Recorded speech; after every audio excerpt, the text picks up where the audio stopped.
వాక్య భాగంలోకి వెళ్దాం. దావీదు కీర్తనలు నుంచి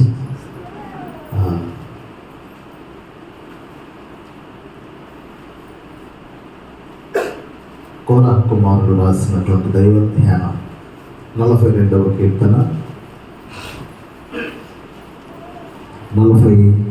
కీర్తన 5వ చరణం.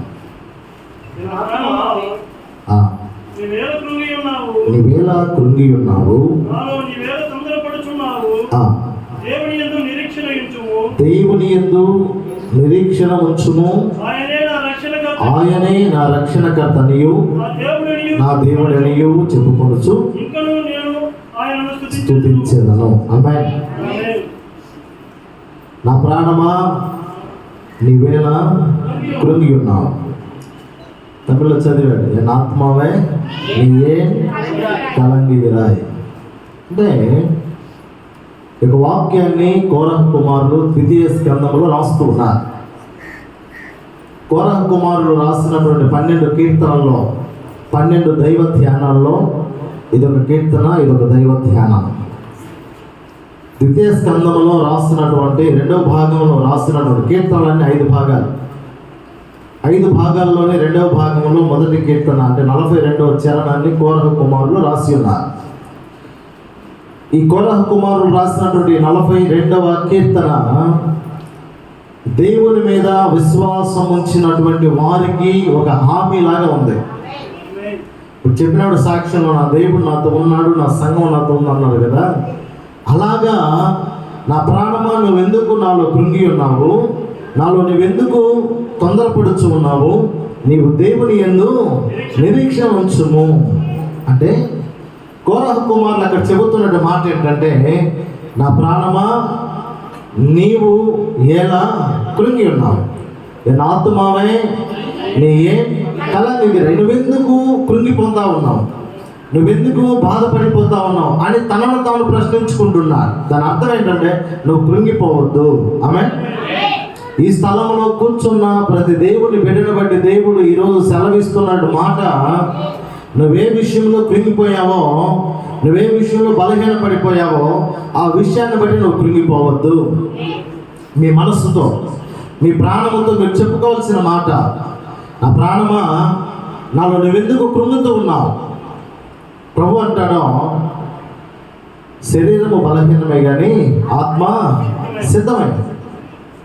శారీరకంగా నువ్వు బలహీనపడవచ్చు, శారీరకంగా నువ్వు కృంగుతూ ఉండొచ్చు, కానీ నీ ఆత్మ దేవుని వల్ల నిరీక్షణ కలిగి సిద్ధముగా ఉండాలి. సిద్ధముగా ఉన్న ఆత్మ నీ శరీరముతో, నీ ప్రాణముతో చెప్పవలసిన మాట, నువ్వెందుకు కృంగుతూ ఉన్నావు. నిన్ను ఆదరించే దేవుడు, నేను ప్రేమించే దేవుడు నీకు తోడుగా ఉన్నాడు. హల్లెలూయా. కాబట్టి నువ్వేం చేయకూడదు, కృంగిపోకూడదు. ఈ రోజుల్లో దేశమంతా కూడా మృత్యుఘోషతో భూస్థాపన అంటే ఖననం చేయడానికి కూడా స్థలము లేని విధముగా శవాలను నదుల్లో, వాగుల్లో విసిరేసే సందర్భాలు ఈ ప్రపంచానికి వచ్చాయి. ఇలాగా ప్రపంచమంతా కూడా మృత్యుఘోష. ఒక వీధి ఉందంటే ఆ వీధిలో ఖచ్చితంగా ఏదో ఒక చనిపోయిన వ్యక్తి శవం. ఒక గ్రామం ఉందంటే ఖచ్చితంగా చనిపోయిన వ్యక్తి. ఒక రోజుకు 100 మంది చనిపోయారు, ఒక రోజుకు 1000 మంది చనిపోయేవారు అనేటటువంటి వార్తలు మనం విన్నాం. చనిపోయిన వారిని పారవేయడానికి స్థలం లేక పెద్ద పెద్ద జేసీబీతో ఒకే ప్లేస్లో ఒకే విధంగా పెద్ద గుంతలు అందులో వేసినటువంటి సందర్భాలు, శవాలని అలాగే కొన్ని స్థలాల్లో నదులలో పారేసినటువంటి సందర్భాలు, అలాగే కట్టి ఎక్కడెక్కడో పారేసినటువంటి సందర్భాలు. అలాంటి సందర్భాలలో కూడా, అలాంటి పరిస్థితుల్లో కూడా నిన్ను కృంగ చేయకుండా, నిన్ను బలహీనపరచకుండా ధైర్యంగా నిలబెట్టిన దేవుడు నీతో ఉన్నాడు అని నమ్మినట్లయితే నీ ప్రాణము దేనికి కూడా కుంగిపోకూడదు. నువ్వు అనుకోవాలి, ప్రపంచమంతా ఇంత మృత్యుఘోషలో ఉన్న సందర్భంలో కూడా నన్ను సజీవునిగా ఉంచినటువంటి నా దేవుడు నాతో ఉన్నాడు కాబట్టి నేను దేనికి భయపడను. ఎందుకు అనగా నేను ప్రతి సందర్భంలో నా దేవుని ఆశ్రయిస్తూ ఉన్నాను. ఆమేన్. ఆయనను విశ్వసించగలిగితే నీ పరిస్థితులన్నీ కూడా ప్రశాంతంగా ఉంటాయి. నీ పరిస్థితులన్నీ ఎలా ఉంటాయి? ప్రశాంతంగా ఉంటాయి. నీ పరిస్థితులు ప్రశాంతంగా ఉండాలి అంటే నీ ప్రాణముతో నువ్వు చెప్పుకోవాల్సిన మాట ఏంటంటే, నువ్వు భయపడవద్దు, నువ్వు కృంగిపోవద్దు. ఎందుకు అనగా నేను నా దేవుడైన యెహోవాను ఆశ్రయించి ఉన్నాను. ఆమేన్. నువ్వు కృంగిపోకుండా నీ దేవుడైనటువంటి యెహోవా మీద నీవు నిరీక్షణ ఉంచుము. ఈ మాటలు ఎవరో చెప్పగలరు అంటే ఒక బలమైనటువంటి విశ్వాసి మాత్రమే చెప్పగలరు. ఎప్పుడు చెప్పగలడు అంటే విశ్వాసములో అత్యున్నతమైనటువంటి స్థాయికి చేరినప్పుడు మాత్రమే చెప్పగలరు. విశ్వాసములో అత్యున్నత స్థాయి ఏంటి? విశ్వాసులు అనగా అందరూ విశ్వాసులే కదా, దేవుని బిడ్డలు అనగా అందరూ దేవుని బిడ్డలే కదా. మరి అత్యున్నత స్థాయి విశ్వాసి అంటే ఏంటి అంటే, నీకు సమస్య వచ్చినప్పుడు ఈ భూ ప్రపంచంలో ఉన్న నీ బంధువులో నీ రక్త సంబంధికులు ఎవరు కానరాకూడదు, నీకు కానొచ్చేదంతా కూడా యేసయ్యే కానరావాలి. ఆమేన్. నిన్ను వాళ్ళు బాగు చేస్తారు, వీళ్ళు బాగు చేస్తారు, వీళ్ళు సహాయం చేస్తారు, వాళ్ళు తోడు ఉంటారు. నో, అత్యున్నతమైన విశ్వాసి అనేటటువంటి వారు ఎలా ఉంటారు అంటే, ఈ ప్రపంచంలో నువ్వు తప్ప నాకు ఎవరు లేరు ప్రభువా. నా దగ్గర కోట్ల రూపాయల ఆస్తులున్నా, కోట్ల రూపాయల ధనమున్నా, డాక్టర్లు బ్రతికించలేని సైతం నువ్వు బ్రతికించగలిగిన దేవుడు కాబట్టి నాకు ఎవరు అవసరం అంటే నువ్వే. కాబట్టి నేను నిన్ను మాత్రమే సేవిస్తూ ఉన్నాను, నిన్ను మాత్రమే నమ్మి ఉన్నాను, నీతో మాత్రమే నేను ఉంటూ ఉన్నాను. ఇదిగో నా మరణ పడకలోనే పడి ఉన్నా కూడా నేను నిన్ను స్మరణ చేస్తూ ఉన్నాను. కాబట్టి నాకు ప్రాణం ఇచ్చేవాడివి నీవే, నాకు జీవం ఇచ్చిన నీవే, నాకు శక్తినిచ్చిన నీవే అని నీ ప్రాణంతో నువ్వు చెప్పుకుంటూ కృంగిపోకుండా ధైర్యంగా ఉండటం అనేది అత్యుత్తమైనటువంటి ఉన్నతమైనటువంటి విశ్వాసికి సాదృశ్యం. హల్లెలూయా. నా బాధను చెప్పుకోవడానికి ఎవరు కనపడటం లేదు, నా బాధను చెప్పుకోవడానికి ఎవరు నా దగ్గరికి రావటం లేదు, నా బాధను చెప్పుకోవడానికి ఎవరు నాకు లేరు అని బాధపడవలసిన అవసరం లేదు. ఎందుకంటే నీ బాధను వినడానికి, నీ బాధను తీర్చడానికి నజరేయుడైన యేసయ్య సజీవుడిగా ఉన్నాడు. ఆమేన్. తరతరాలు యుగాలు సజీవుడిగా ఉండి నీ వైపు చూస్తూ నిన్ను ప్రతి క్షణం ఆయన కౌగిట్లో పెట్టుకొని భద్రపరుస్తూ ఆయన నీకు ఆశ్రయపరముగా ఉన్నటువంటి దేవుడు నీ పక్షంలో ఉండగా నీవు కృంగిపోవలసిన అవసరం లేదు. చాలా మంది ఒంటరితనంతో ఉండే వాళ్ళు ఉంటారు. నాకెవరున్నారు? ఇప్పుడు నేను మరియమ్మ అన్నట్లుగా నాకెవరున్నారు? నీకు దేవుడు ఉన్నాడు. హల్లెలూయా. నాకెవరున్నారు అనేటటువంటి ప్రతి మాట అది ప్రశ్నార్థకం. అయ్యా నాకెవరున్నారు అంటే నువ్వు ప్రార్థన చేస్తూ ఉన్నావు, ఎవరున్నారని ప్రార్థన చేస్తూ ఉన్నావు. నువ్వు మందిరానికి వస్తూ ఉన్నావు, ఎవరున్నారని మందిరానికి వస్తూ ఉన్నావు. దేవుడు ఉన్నాడు అని మందిరానికి వస్తూ ఉన్నావు. దేవుడు నీ ప్రార్థన వింటూ ఉన్నాడని ప్రార్థన చేస్తూ ఉన్నావు. నాకెవరు లేరనుకోవటం మూర్ఖత్వం. నాకు నా దేవుడు ఉన్నాడు. ఆమేన్. నువ్వు ఎలాంటి సుడిగుండాల్లో వెళ్ళినా, ఎలాంటి పరిస్థితుల్లో వెళ్ళినా, ఈరోజు నీ అనుకున్నటువంటి వారు నీ చెయ్యి విడిచిపెట్టినా కూడా నువ్వు ప్రార్థించేటటువంటి దేవుడు మాత్రం నీ చెయ్యి విడిచిపెట్టే దేవుడు కాదు. హల్లెలూయా. నీకు ఏ రూపంలోనైనా నీకు సహాయాన్ని పంపించేవాడు అయి ఉన్నాడు. ఆమేన్. కాబట్టి ప్రియమైన దేవుని బిడ్డలారా, నీకు ఒంటరితనం వచ్చిన వెంటనే నువ్వు భయపడాల్సిన అవసరం లేదు. నీ ప్రాణంతో చెప్పాలి, నేను ఒంటరి కాను, నాతో నా నజరేయుడైనటువంటి యేసయ్య ఉన్నాడు. రెండవది, సమస్యలు సుడిగుండంలోకి వెళ్ళిపోయిన తర్వాత అయ్యా నాకే ఈ సమస్యలేంటి, నాకే ఈ బాధలేంటి, నాకే ఈ కష్టాలేంటి, ఎందుకు ఇన్ని సమస్యలు నా దగ్గరికే వస్తూ ఉన్నాయి? ఎందుకు అంటే నేను ఒక విలువైనటువంటి రూపముగా మార్చడానికి నీ దగ్గర నీ సమస్యలు వస్తూ ఉన్నాయి. ఆమె నీ సమస్యలను చూసి నువ్వు భయపడకూడదు, నీ అవమానాలను చూసి నువ్వు భయపడకూడదు, నీకు వచ్చేటటువంటి కష్టాలను చూసి నువ్వు కృంగిపోకూడదు. ఎందుకు అనగా నీకు వచ్చేటటువంటి ప్రతి సమస్య నేను మోల్డ్ చేయడానికి వస్తూ ఉంది, నిన్ను మంచి రూపము కలిగినటువంటి వ్యక్తిగా మార్చడానికి నీకు సమస్య వస్తూ ఉంది. హల్లెలూయా. జీవితం అనేది 3 పువ్వులుగా 6 కాయలుగా నువ్వు పుట్టినప్పటి నుంచి చనిపోయేంత వరకు జరిగితే దాంట్లో ఏమంటారు కిక్కే ఉండదు అసలు. నీకంటూ ఏదైనా ఒక సమస్య వచ్చినప్పుడే నీ పక్షమున నిలబడేటటువంటి ఎవరు అనేది నీకు అర్థమవుతుంది, నీ వారు ఎవరు అనేది అర్థమవుతుంది, నీ కొరకు ఎవరున్నారు అనేది అర్థమవుతుంది. హల్లెలూయా. కాబట్టి సమస్యలు సుడిగుండాల్లో మనం కొట్టుకుపోతూ ఉన్నా కూడా నువ్వు ఆరాధించాల్సినటువంటిది ఆయనను మాత్రమే. ఆమేన్. ఈరోజు కొన్ని సందర్భాల్లో సమస్యలు వచ్చినప్పుడు మనకు ఉన్నటువంటి వారందరూ మనకు దూరం అయిపోతారు, మన ఆప్తులంతా మనకు దూరం అయిపోతారు. నాకు వీళ్ళు ఉన్నారు అనే ధైర్యం, గుండె నిండా ధైర్యం. ఇదిగో నాకు మా అన్న ఉన్నాడు, లేదు మా తమ్ముడు ఉన్నాడు, మా అక్క ఉంది, లేదు నా బంధువులు ఉన్నారు అంటే ధైర్యం. కానీ నువ్వంటూ ఒక సమస్యలో పడిపోతే ఏ ఆప్తుడు, ఏ రక్త సంబంధి నీ దగ్గర నిలబడడు. నీ ప్రక్కలో నిలబడి నీ కొరకు వ్యాఖ్యం ఆడేవారు ప్రభు అయినటువంటి యేసయ్య మాత్రమే. ఆమేన్. కాబట్టి నీ ప్రాణంతో నువ్వు చెప్పుకోవాల్సిన మాట ఏంటంటే, నా ప్రాణమా నీవు నాలో కృంగొద్దు, మనకు నిరీక్షణ ఆధారం ఆయన అయి ఉన్నాడు. ఆమేన్. హల్లెలూయా. అలాగే ఈరోజు నీకు అనారోగ్యం వచ్చింది, ఆరోగ్య సమస్యలు వచ్చాయి.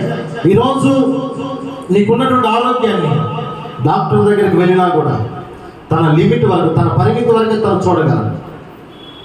ఈరోజు కోవిడ్ అనేది వచ్చినప్పుడు డాక్టర్స్ కూడా ఏమి చేయలేకపోయారు. ఈరోజు మనుషులు ఎంతమంది అయితే చనిపోయారో అంతలో 50% డాక్టర్స్ కూడా చనిపోయారు. మెడికల్ డిపార్ట్మెంట్లో ఉన్న వాళ్ళు చనిపోయారు.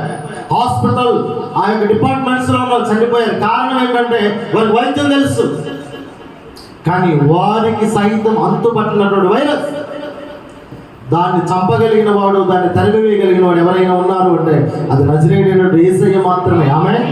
అందుకే ప్రభు అంటాడు, నీకు అనారోగ్యం వచ్చిందంటే నువ్వు అక్కడికి వెళ్ళేక ముందు నా దేవుడు నాతో ఉన్నాడు, నా మీద నిరీక్షణ ఉంచు. ఆమేన్. కొన్నిసార్లు ఆపరేషన్ థియేటర్లోకి వెళ్ళిన తర్వాత డాక్టర్లు వస్తూ సారీ అని చెబుతూ ఉంటారు.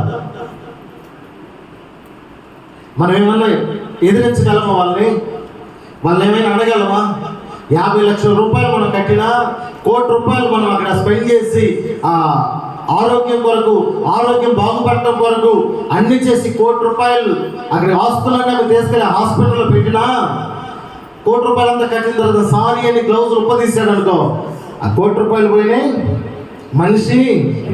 కానీ దేవుడు నేను 1 కోటి రూపాయలు తీసుకెళ్ళమంటావులే, నువ్వు వచ్చి నా సన్నిధిలో మోకరించి నేనున్నాను, నేను రక్షించేవాడును, నేను కాపాడేవాడును, నేను ఆరోగ్యం ఇచ్చేవాడును అని నా యందు నువ్వు నిరీక్షణ ఉంచినట్లయితే డాక్టర్లకు అర్థం కానివి సైతం నేను బాగు చేయగలను అనుకుంటున్నాను. ఆమేన్. అలా బాగు చేయాలి అంటే మనం ఆయన మీద నిరీక్షణ ఉంచాలి. కొన్నిసార్లు కుటుంబ సమస్యలు వస్తాయి. కుటుంబ సమస్యలు వచ్చినప్పుడు ఆ కుటుంబ సమస్య కొద్దిగా వీధిలోకి వస్తుంది. వీధిలోకి వచ్చిన సమస్య కొద్దిగా పోలీస్ స్టేషన్లోకి వెళ్తాయి. నీ కుటుంబ సమస్య నువ్వు ప్రార్థన చేయి, నీకు ఆరోగ్య సమస్య నువ్వు ప్రార్థన చేయి, నీకు ఇరుకు ఇబ్బందా ప్రార్థన చేయి, నీకు కష్టాలు వచ్చాయా నువ్వు ప్రార్థన చేయి, లేదు నీకు మానసిక సమస్య నువ్వు ప్రార్థన చేయి, సమాధానం లేని జీవితం జీవిస్తున్నావా నువ్వు ప్రార్థన చేయి, నీకు ఉన్నటువంటి సమస్యలకు పరిష్కారమే లేదనుకొని పరిష్కారం కొరకు నువ్వు తిరుగుతూ ఉన్నావా, పరిష్కారం నీకు దొరకాలంటే నువ్వు ప్రార్థన చేయి. గమ్యం తెలియని ప్రయాణంలో పయనిస్తూ నాకు ఎక్కడ గమ్యం అని గమ్యం కొరకు నువ్వు వెతుకుతూ ఉన్నావా, ప్రార్థన చేయి. నీ పరిస్థితులు ఎరిగినటువంటి వాడు, నీ గమ్యము తెలిసినటువంటి వాడు, నీ ఆరోగ్యం తెలిసినటువంటి వాడు, నీ ఇరుకు తెలిసినటువంటి వాడు, నీ ఇబ్బంది తెలిసినటువంటి వాడు, నీ కష్టము తెలిసినటువంటి వాడు, నీ సమస్య తెలిసినటువంటి వాడు, నీ గురించి అన్ని విషయాలు తెలిసినటువంటి వాడు. ఎందుకనగా గర్భములో నువ్వు పుట్టక మునిపే, నువ్వు రూపుక మునిపే నేను ఎరిగినటువంటి దేవుడు ఆయనే ఉన్నాడు. కాబట్టి కొన్నిసార్లు ఒక వ్యక్తిని బట్టి మనం చెప్తా ఉంటే చిన్నప్పటి నుంచి నేను వాడిని చూస్తే వాడి గురించి నాకు తెలీదా, కాబట్టి వాడి గురించి అన్నీ తెలుసు. పుట్టిన తర్వాత చూసిన నీకే ఆ వ్యక్తి గురించి అన్నీ తెలుసు అంటే పుట్టక ముందే చూసినటువంటి దేవుడికి ఆ వ్యక్తి గురించి ఇంకెన్ని తెలుస్తాయి. అలాంటి దేవుడు నీతో చెబుతున్న మాట ఏంటంటే నీవు కృంగవద్దు. హల్లెలూయా. అందుకంటాడో నీవేలా తొందరపడుచు ఉన్నావు అని అనే మాట ఏంటంటే, కోరహు కుమారులు అంటూ ఉన్నారు, నా ప్రాణమా నీవు ఎందుకు కృంగి ఉన్నావు అంటే కృంగొద్దు. ఎందుకనగా మనకు ఆశ్రయపురమైన మన యేసయ్య ఉన్నాడు. రెండవది అంటూ ఉన్నాడు, నీవేళ తొందరపడుచు ఉన్నావు. ఇప్పుడు బస్సులో ప్రయాణం చేస్తా ఉన్నాం, బస్సు ఎక్కాం, హ్యాపీగా పడుకున్నాం, చీకటి పడింది. రాత్రి ప్రయాణంలో లాంగ్ డ్రైవ్ అంటే లాంగ్ ట్రావెల్స్ ఉన్నటువంటి ప్రతి బస్సు ఏం చేస్తారంటే బస్సులో లైట్లన్నీ ఆపేస్తారు. నువ్వు పడుకున్నావు, పండుకొని చాకు కళ్ళు తెరిచి చూస్తూ ఉంటావు, నిద్ర బావు లేస్తే తను ఏంద్రా అంటే భయం వేస్తుంది సార్. కొంతమంది బస్సు ఎక్కి భయపడే వాళ్ళు ఉన్నారు. కొన్ని హిల్స్ మీదకి ఎక్కుతారు, కొండల మీదకి ఎక్కేటప్పుడు, కొండల మీదకి దిగేటప్పుడు కూర్చున్న వాళ్ళు కూడా లేచి నిలబడతారు. ఎందుకని ఏమైనా ఎగిరి తోపొచ్చు అంటే దాని అర్థం ఏంటంటే ప్రమాదం ముందుందేమో. ఈరోజు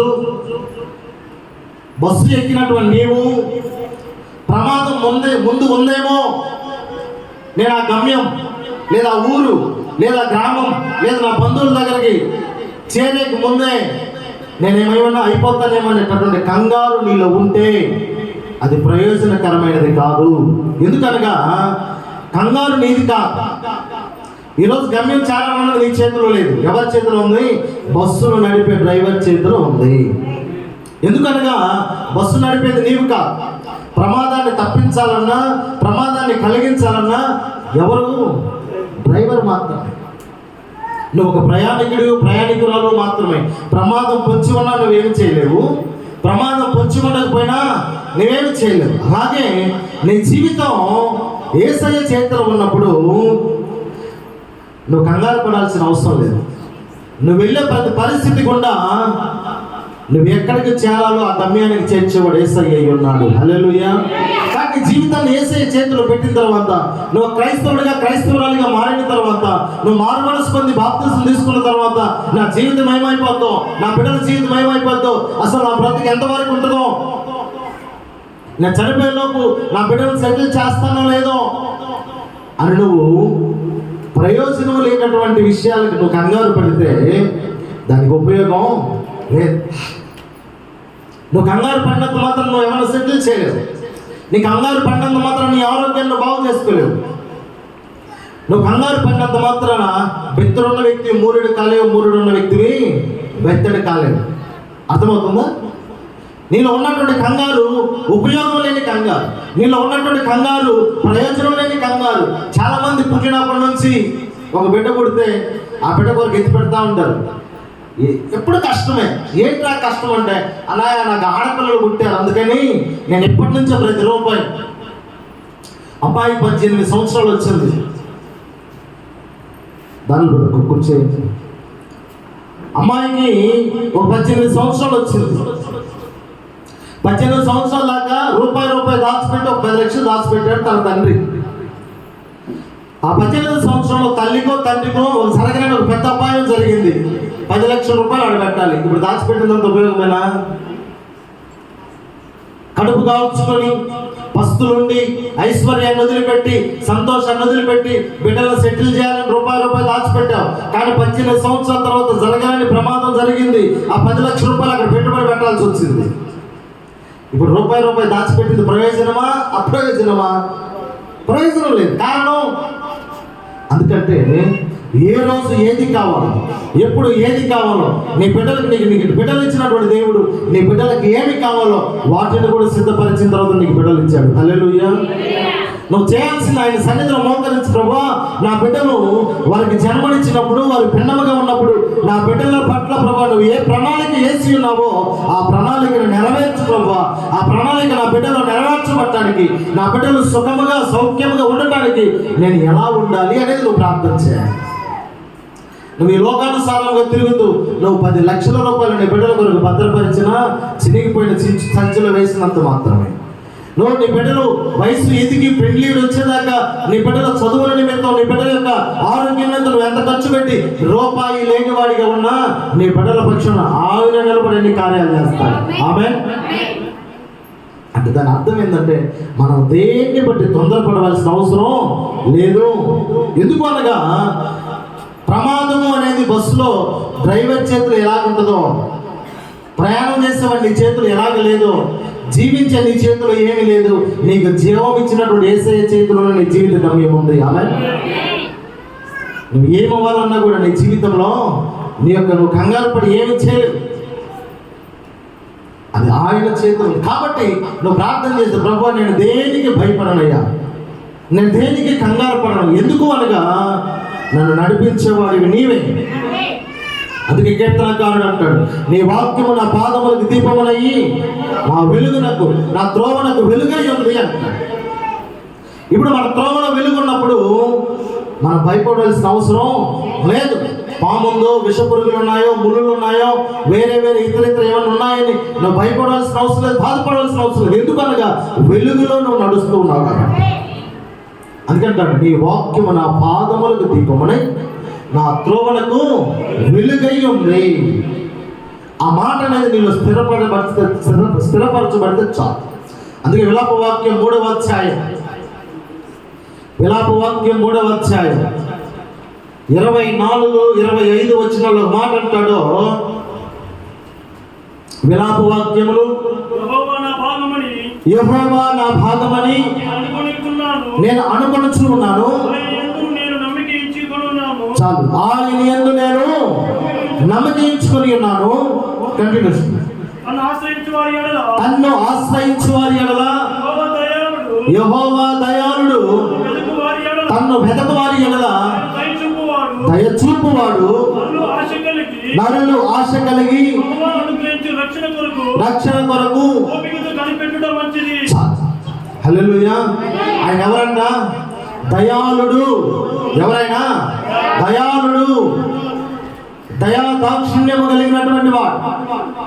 అయితే ఈరోజు మనం చాలాసార్లు చెప్తా ఉంటాం, ఒక్కసారి కరగకపోయినా వారి మనసు 10 సార్లు కనపడుతుందంట. వారి మనసు 10 సార్లకైనా కరగద్ది అంట. నీ బిడ్డను నువ్వు కొట్టావు, తప్పు చేశాడు, ఇంట్లో నుంచి బయటకు గెట్టేసావు. వాడు నీకు ఎదురు మాట్లాడకుండా, వాడు నేను ఎదిరించకుండా, రే అక్కడ నిలబడి అన్న వెంటనే అక్కడ నిలబడ్డాడు వాకిట్లో. గంటలు గడిసే కొద్దీ, నిమిషాలు గడిసే కొద్దీ వాడి మీద ఏం పుట్టద్దు? నీకు దయగలగద్ది. నా బిడ్డ తెలియక పొరపాటు చేశాడు, నేనంటే వాడికి భయమే, అందుకని అక్కడ నిలబడ్డమన్న దగ్గర నిలబడ్డాడని వాడిని ఏం చేస్తావు తెలుసా? రారాని పిల్లవు. వాడు వచ్చినా కూడా వాడి గుండెలకు హత్తుకొని వాడు చేసిన తప్పునంతా మరిచిపోయి వాడి మీద నువ్వు ప్రేమ చూపించడం ప్రారంభిస్తావు. హల్లెలూయా. ఆ వాక్యం అదే చెప్తాం. ఆయన దయాళుడు. నరులు ఆయన పట్ల నిరీక్షణ ఉంచాలి, అంతే. ఆమేన్. ఒకవేళ నువ్వు తెలియక చేసిన తప్పులు ఏమైనా ఉన్నా కూడా ఆయన క్షమించేవాడై ఉన్నాడు. కారణం ఆయన దయ కలిగినటువంటి వాడై ఉన్నాడు. మనం అంటుంటాం, వాళ్ళు చాలా ప్రేమ కలిగినటువంటి వారు, వాళ్ళు చాలా ప్రేమ కలిగినటువంటి వాళ్ళు కఠినస్తులు కాదంట. ఒక వ్యక్తి మీద నీకు అంత నమ్మకం ఉన్నప్పుడు నేను సృష్టించిన దేవుడి మీద నీకు ఇంకెంత నమ్మకం ఉండాలి? కాబట్టి ఆయన కఠినస్తుడు కాదు. నేను సమస్యల సుడిగుండంలో నడిపించేవాడు కాదు. నేను కష్టాల కరణలో నేను ప్రయాణాన్ని కొనసాగించే దేవుడు కాదు. ఆయన నీ ఎడల దయ చూపే దేవుడు అయి ఉన్నాడు. కానీ చివరిలో అందుకే అంటాడు, నరులు మార్చదు, నరులు రక్షణ కొరకు ఏమి కావాలి? ఇక్కడ మనకి ఓపిక కావాలి, ఓపిక కావాలి. ఆమేన్. ఇడ్లీ తీసి మనం బాయిల్ చేయడానికి స్టవ్ మీద పెట్టాం. ఓపిక బట్టి కరెక్ట్ సమయానికి తీస్తేనే బాయిల్ అవుతుంది, కరెక్ట్ ఇడ్లీ అవుతుంది. లేదంటే ఏమవుతుంది? మావే ఉంటుంది. నీకు కావాల్సింది ఇడ్లీనా మావా? ఇడ్లీ కావాలన్నప్పుడు నువ్వేం చేసావు? వెయిట్ చేయటం. ఇంగ్లీష్ నాకు రాదు. ఏం చేయాలి? ఓపిక పట్టాలి. ఏం చేయాలి? ఓపిక పట్టాలి. దేవుడు ఇచ్చేటటువంటి రక్షణ విషయంలో నువ్వేం చేయాలి? ఓపిక పట్టాలి. లేదు, ఓపిక నీలో లేదంటే నువ్వు ఎలా ఎప్పటిలాగా ప్రయాణించే జీవితంలో ప్రయాణిస్తావు. కాబట్టి దేవుడిచ్చే రక్షణ నీకు కావాలి అంటే నేను ఏముండాలి? ఓపిక ఉండాలి. హలో. దేవుడు అంటాడు, యెహోవా అంటే యెషయా పుస్తకంలో 50వ అధ్యాయం 10వ వచనంలో చూస్తే, మీలో యెహోవాకు భయపడి ఆయన సేవకుని మాట వినువాడు ఎవడు? వెలుగు లేకయే చీకటిలో నడుచువాడు యెహోవా నామమును ఆశ్రయించి తన ఈ దేవుని నమ్ముకొనవలెను అంటాడు. మందిరానికి వస్తున్నటువంటి వారందరిని బట్టి అంటూ ఉన్నారు, మీరు క్రైస్తవులు, వెరీ గుడ్. మీరు క్రీస్తును ఆరాధించేవారు, ఇంకా వెరీ గుడ్. అయితే మీలో దేవునికి భయపడేవారు ఎవరు? నీకు రక్షణ కావాలి, నీకు ఆరోగ్యం కావాలి, నీలో ఒంటరితనం ఉండకూడదు, నీలో సమస్యలు ఉండకూడదు, నీకు ఆప్తులంతా కావాలి, నీకు ఆరోగ్యం బాగుండాలి, నీ కుటుంబంలో సమస్యలు ఉండకూడదు, నీ మానసిక సమస్య బాగుండాలి, నీకు ఇరుకు ఉండకూడదు, ఇబ్బంది ఉండకూడదు, కష్టం ఉండకూడదు, సమాధానం లేని వాడిగా ఉండకుండా సమాధానం కలిగిన వాడిగా ఉండాలి, నీలో ఉన్న ప్రతి ప్రశ్నకు పరిష్కారం కావాలి, సమాధానం కావాలి, నీకంటూ ఒక గమ్యం ఉండాలి అని ఎదురు చూస్తున్నాడు. నీవు దేవునికి భయపడుతున్నావా?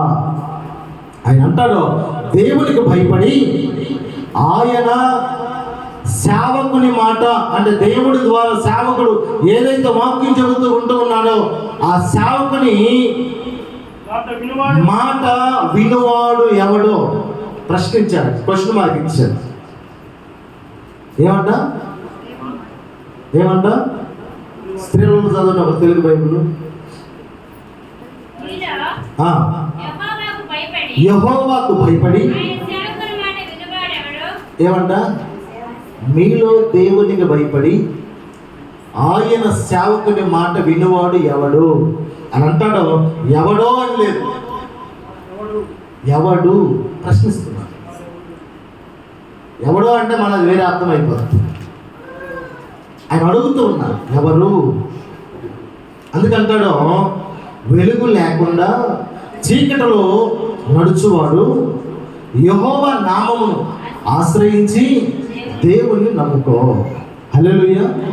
నువ్వు దేవుణ్ణి నమ్ముకోకుండా, దేవునికి భయపడకుండా, సేవకుని మాట వినకుండా నువ్వు ఒకవేళ చీకటిలో నడుస్తూ ఉన్నావేమో, నువ్వు చీకటిలో నడవకుండా వెలుగులో నువ్వు నడవాలి అంటే, ఈ నీకున్నటువంటి సమస్యలని నీకు పోవాలి అంటే నీవు ఆయన నామాన్ని ఆశ్రయించి ఆయన నువ్వు నమ్ముకో. ఆయన మీద నమ్మకం ఉంచు. ఆయన నమ్మితే నమ్మువానికి సమస్తము కూడా సాధ్యమే. ఆమేన్. నమ్మువానికి నమ్ముట నీ వలనైతే నమ్మువానికి సమస్తము కూడా సాధ్యమే. కానీ ఆయనే చెబుతున్నాడు మాట, నువ్వు నమ్ము. ఈరోజు నువ్వు చీకటిలో ఉన్నావా, నువ్వు నమ్ము, నీకు వెలుగు వస్తుంది. నువ్వు కష్టంలో ఉన్నావా, నువ్వు ఆయన నమ్ము, నీకు సమృద్ధి వస్తుంది. నువ్వు ఇరుకులో ఉన్నావా, నువ్వు ఆయన నమ్ము, నీకు విశాలత వస్తుంది. నువ్వు ఆయన నమ్మకుండా నువ్వు నీకున్నటువంటి కష్టమును, నీకున్నటువంటి బాధలో దేవునికి చెప్పుకోవడం కంటే నువ్వు ప్రజలకు చెప్పుకోవడం ఎక్కువ. నువ్వు దేవునికి చెప్పుకోవడం కంటే నువ్వు ప్రజలకు చెప్పుకోవడం ఎక్కువ. నీ ప్రార్థన, నీ భయము, నీ భక్తి ఎలాగ ఉండాలి అంటే నువ్వు మనుషులతో చెప్పిన దానికంటే కూడా దేవుడితో రెండంతలు చెప్పుకొని ఉండాలి. హల్లెలూయా. ఇప్పుడు ఇక్కడ ఒక 50 మంది ఉన్నారు, లేదా 100 మంది ఉన్నారు. నేను 100 మందితో చెప్పానంటే 100 సార్లు చెప్పినట్టేగా. అప్పుడు దేవునికి 1000 సార్లు చెప్పున్నాను. హల్లెలూయా. ఆయనకి ఆ 1000 సార్లు చెప్పుంటే ఈడ 100 మందికి 100 సార్లు చెప్పాల్సిన అవసరం లేనే లేదు. ఎందుకంటే నీ నమ్మకాన్ని ఏ రోజు కూడా ఆయన తీసివేసి దేవుడు కాదు. హల్లెలూయా, హల్లెలూయా.